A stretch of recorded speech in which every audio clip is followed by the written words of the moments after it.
Well, here on KVUE tonight, you saw a special 2-hour episode of 2020, diving deeper into the 2022 East Austin murder of pro cyclist Mo Wilson and the conviction of Kaitlin Armstrong. Back in November, a Travis County jury sentenced Armstrong to 90 years in prison for Wilson's death. Tonight's episode focused on the investigation that led up to Armstrong's arrest and how she fled to Costa Rica, stayed there for 43 days, adopted a new identity as well before investigators found her and brought her back to Austin for trial. 2020 spoke with those who knew Armstrong in Costa Rica and here in Austin about her arrest. I'll tell you this, she did not look like the pictures that were shown on the news.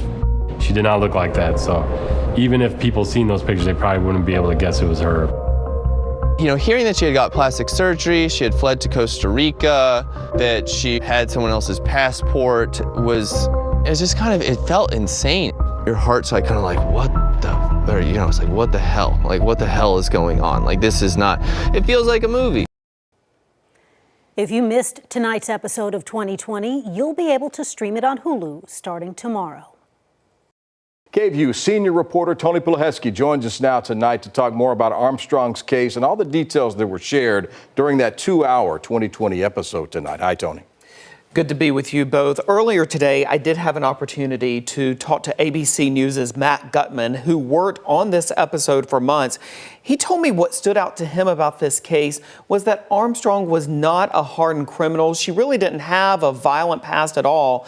So according to him and through his reporting, it was shocking then for her to have carried out the murder of Moriah Wilson. Well, Tony, during tonight's episode, we also saw the moment that you learned about Armstrong's escape while you were being interviewed by ABC producers right here at KVUE. That totally caught me by surprise. It was a development in the case that authorities say showed just how desperate Kaitlin Armstrong was to get away. We know before her arrest, she, of course, fled to Costa Rica and was on the run there for weeks, dyeing her hair, even getting plastic surgery in that time.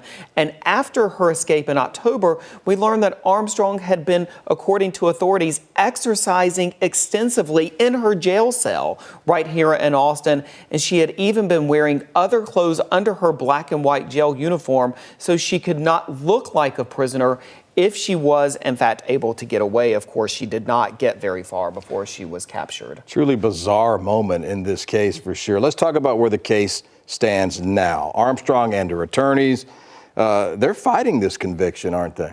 They are, and in fact, there is a pending appeal. There was a motion for a new trial that was filed here in Travis County on December 15th, and in it, they claimed that a prosecution witness wasn't qualified to say how Armstrong's DNA showed up on Moriah Wilson's bicycle. That was key to this case. They also argue that they should get a new trial because the judge denied a previous motion to stifle what Armstrong said during her initial interview with police.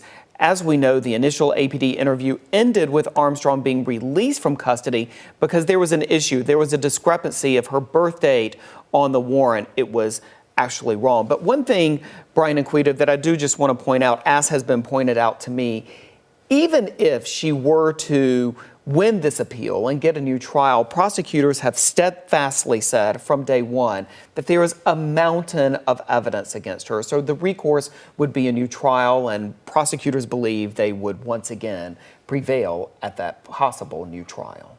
Thanks, Tony. You bet.